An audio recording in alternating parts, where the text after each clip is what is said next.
Bismillahirrahmanirrahim. Welcome to Forward Public School e-learning class 9, subject English unit number 12, The Old Woman, part 1, and I'm your teacher, Ma'am Rubina Gilani.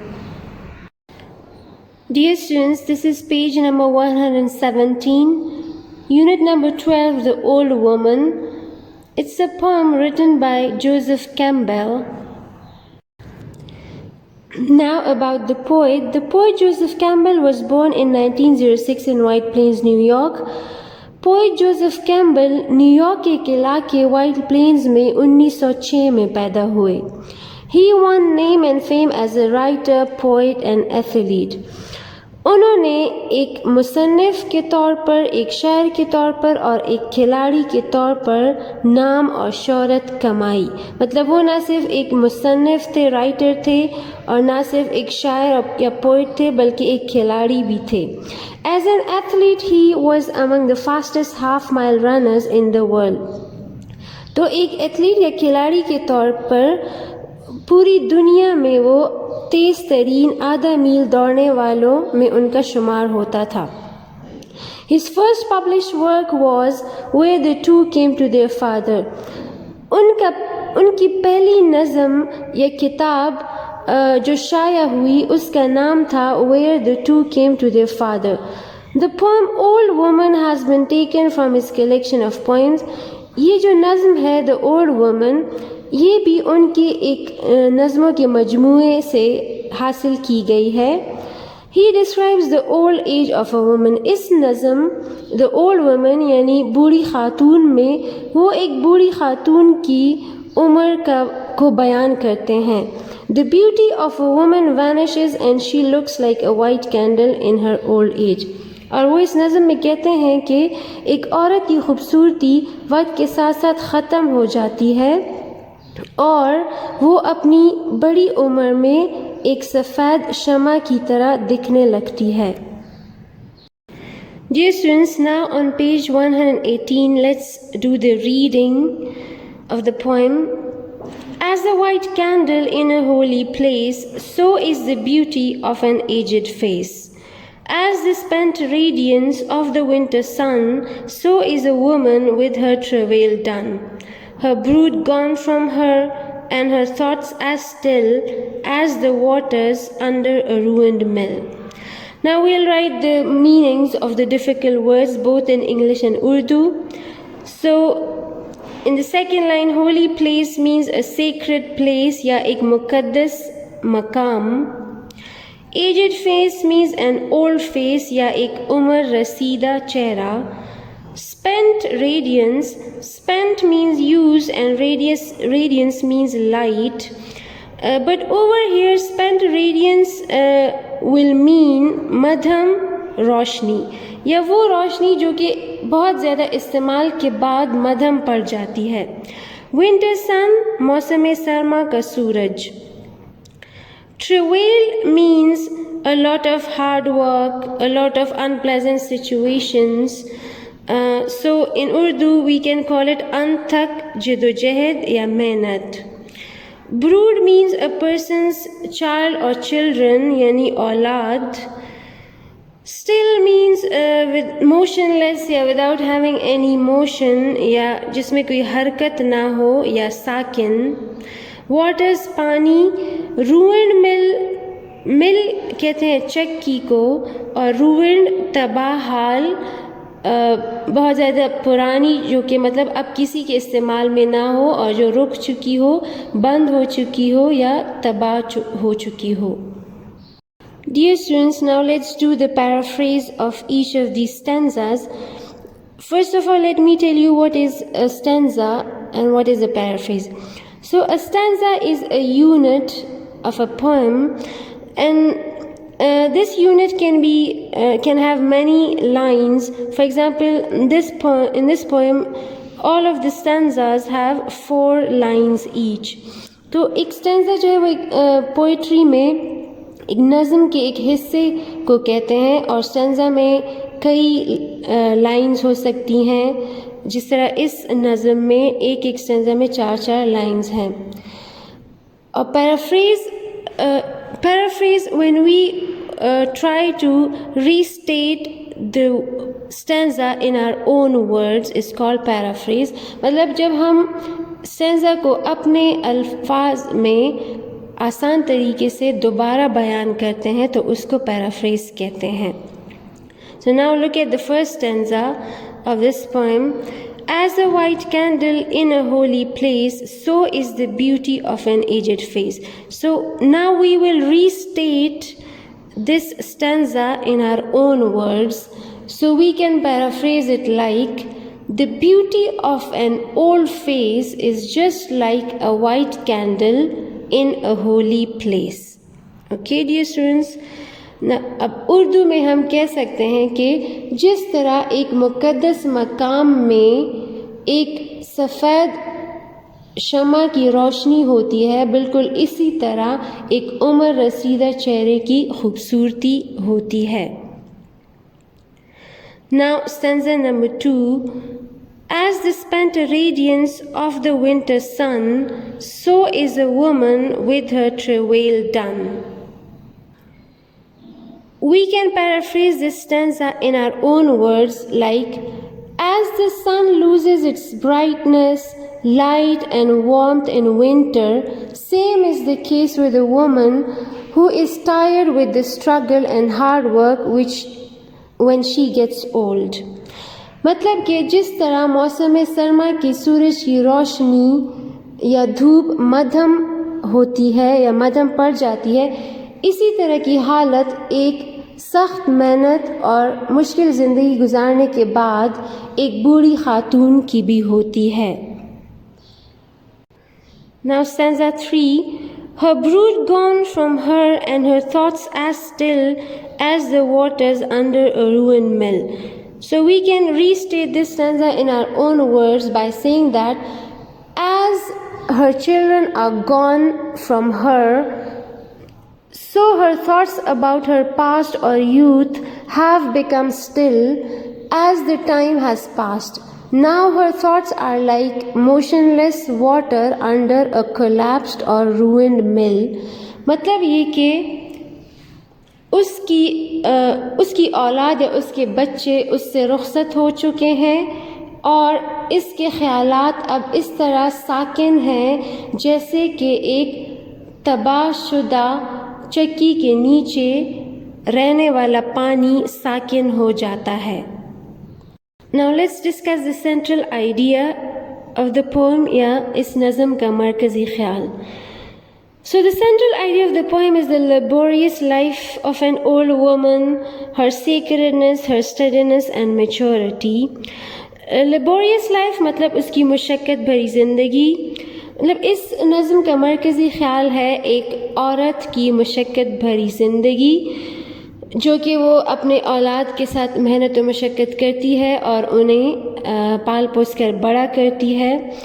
Her sacredness उसके चेहरे की पाकीज़गी और हर स्टेडनेस and maturity उसकी साबित कदमी और उसकी पुख्तगी. साबित कदमी मतलब जिस तरह के मुश्किल से मुश्किल हालात में भी वो साबित कदम रहती है और हार नहीं मानती. और पुख्तगी मतलब उसके चेहरे पर जो मैच्योरिटी और उसकी सोच में जो मैच्योरिटी और पुख्तगी आ जाती है वक्त के साथ साथ.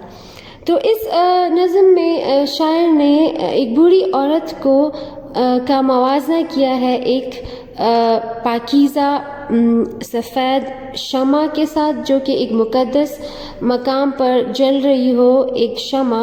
तो वैसे ही एक बूढ़ी औरत का चेहरा भी होता है जो उम्र के साथ साथ बिल्कुल पाकीज़ा दिखने लगता है एक सफ़ेद शमा की तरह.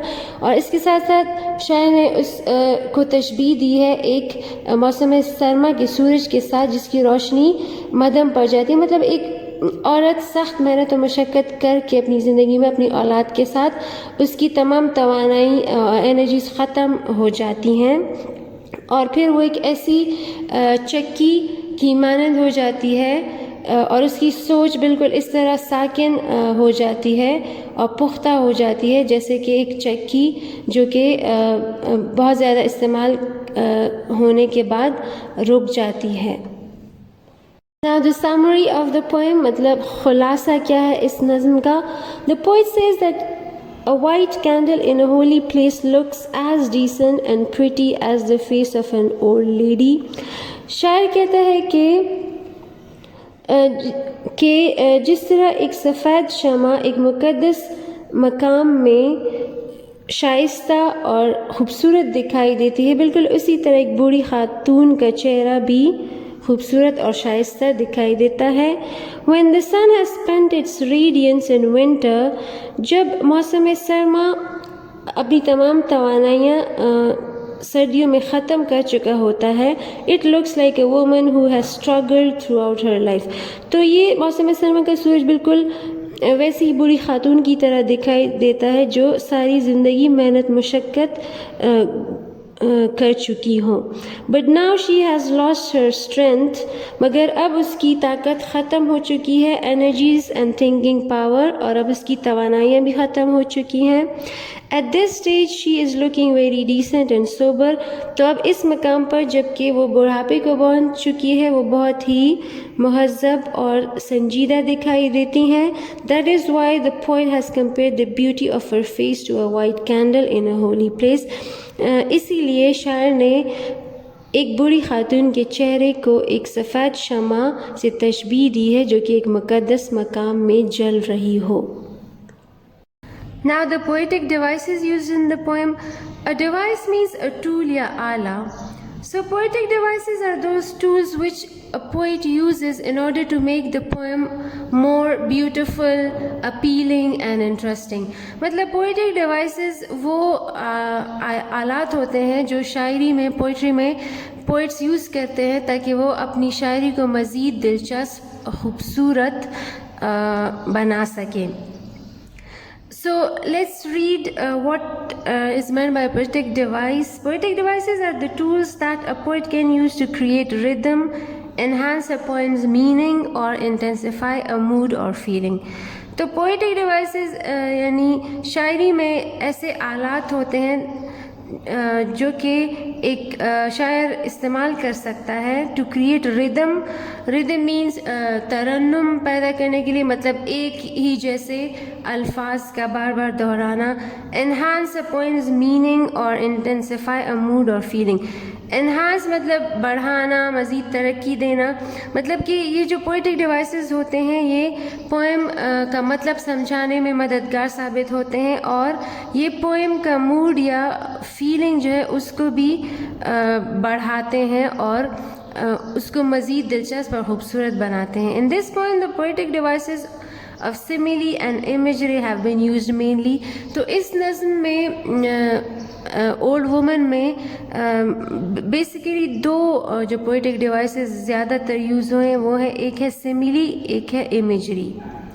So let's see what is meant by simile. Simile का उर्दू में मतलब है तशबीह देना, एक चीज़ को दूसरी चीज़ से तशबीह देना जो कि दोनों बिल्कुल मुख्तलिफ हों. A poetic device that shows resemblance मतलब मुशाबहत between things of different kinds. तो मतलब वो पोइटिक टूल या डिवाइस जो कि दो मुख्तलिफ चीज़ों में मुशाबहत को दिखाता है, रिजेम्बलेंस दिखाता है, उसे सिमिली कहते हैं. यूजुअली फाउंड विद लाइक और एज. और सिमिली हमेशा सिमिली में एज या लाइक का वर्ड यूज़ होता है. जब जो चीज़ों को कंपेयर किया जाता है तो एज या लाइक का वर्ड ज़रूर यूज़ किया जाता है सिमिली में. Examples from the poem Old women are as a white candle in a holy place.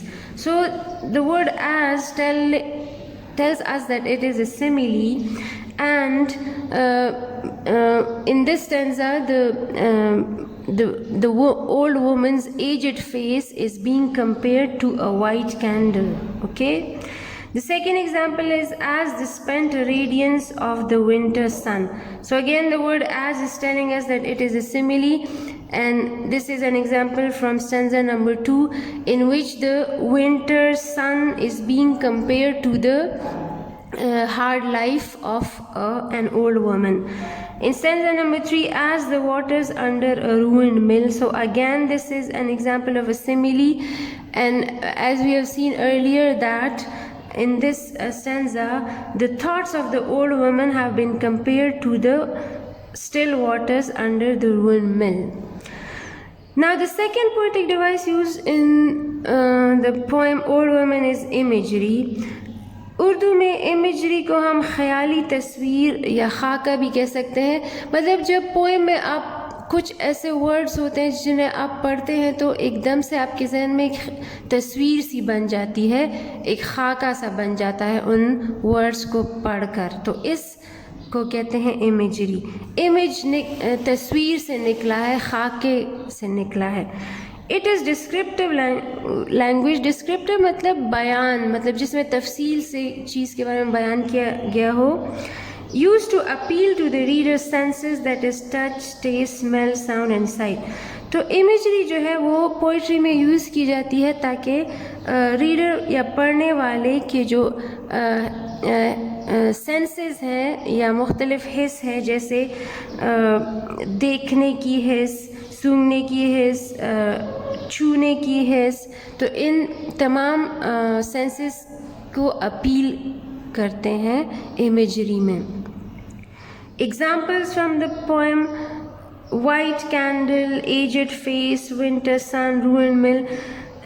So dear students, as soon as we read these words, an image is formed in our minds. मतलब जैसे हम white candle पढ़ते हैं तो हमारे जहन में white candle का खाका या इमेज बन जाता है। एजेड फेस कभी हमारे जहन में इमेज बन जाता है, एक विजुअल। और विंटर सन का इमेज बनता है हमारे जहन में, रूइंड मिल का इमेज या खाका बन जाता है हमारे जहन में। और शायर इसलिए यूज़ करते हैं ये इमेजेस ताकि वो रीडर्स को ज़्यादा अपील कर सके, उनकी नज़म, मतलब वो ज़्यादा दिलचस्प हो सके। So dear students, we have reached the end of part 1. I hope you have understood. Thank you so much.